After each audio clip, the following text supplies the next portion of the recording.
అధిక బరువు అనేక సమస్యలకు కారణం. సాహితీ యోగా ఆన్లైన్ క్లాసులో జాయిన్ అవ్వండి.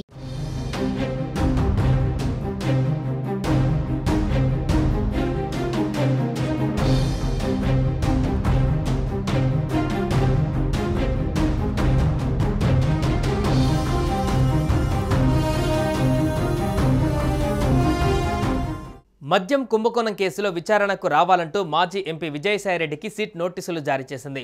వైసీపీ అధికారంలో ఉన్న సమయంలో మద్యం కుంభకోణం జరిగిందన్న ఆరోపణలపైన విచారణ జరుగుతున్న నేపథ్యంలో ఈ నోటీసులు ఇవ్వడం హాట్ టాపిక్గా మారింది. ఈ నెల 18న విజయవాడలోని సిట్ కార్యాలయంలో విచారణకు హాజరు కావాలని విజయసాయికి ఇచ్చిన నోటీసులలో సిట్ పేర్కొంది. వైసీపీ ప్రభుత్వ హయాంలో మద్యం పాలసీలో జరిగిన అవకతవకలపైన తాజాగా విచారణ కొనసాగుతుంది. ఈ కేసులో ఏప్రిల్ 18న విజయవాడలోని తమ ఆఫీసులో విచారణకు హాజరు కావాలని విజయసాయిరెడ్డికి సిట్ చెప్పింది. మద్యం కుంభకోణం పైన సిట్ ఇప్పటికే కసిరెడ్డి రాజశేఖర్ రెడ్డి ఇల్లు, కార్యాలయాలలో నిన్న సోదాలు చేసింది. హైదరాబాద్లోని 3 ప్రాంతాలలో 50 మంది సిట్ అధికారులు ఇందులో పాల్గొన్నారు. ఈ కేసులో కసిరెడ్డి రాజశేఖర్ రెడ్డికి 3 సార్లు అధికారులు నోటీసులు ఇచ్చినప్పటికీ ఆయన విచారణకు రాలేదు. ఆయన ఫోన్లు స్విచ్ ఆఫ్ వస్తున్నట్లు తెలుస్తుంది.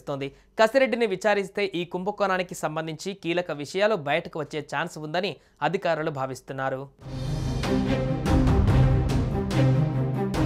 2019-2024 మధ్య వైఎస్ఆర్సీపీ ప్రభుత్వ హయాంలో ఆంధ్రప్రదేశ్ రాష్ట్ర మద్య విధానంలో అవకతవకలు జరిగాయని ప్రస్తుతం కూటమి ప్రభుత్వం ఆరోపిస్తోంది.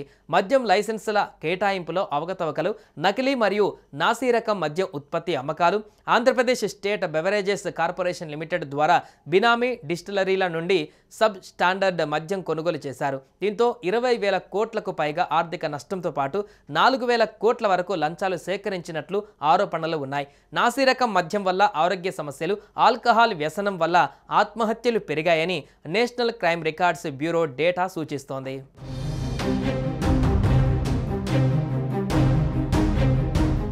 సుమన్ టీవీలో మీ పర్సనల్ అండ్ బిజినెస్ ప్రమోషన్స్ కోసం కింది నెంబర్కి కాంటాక్ట్ చేయండి.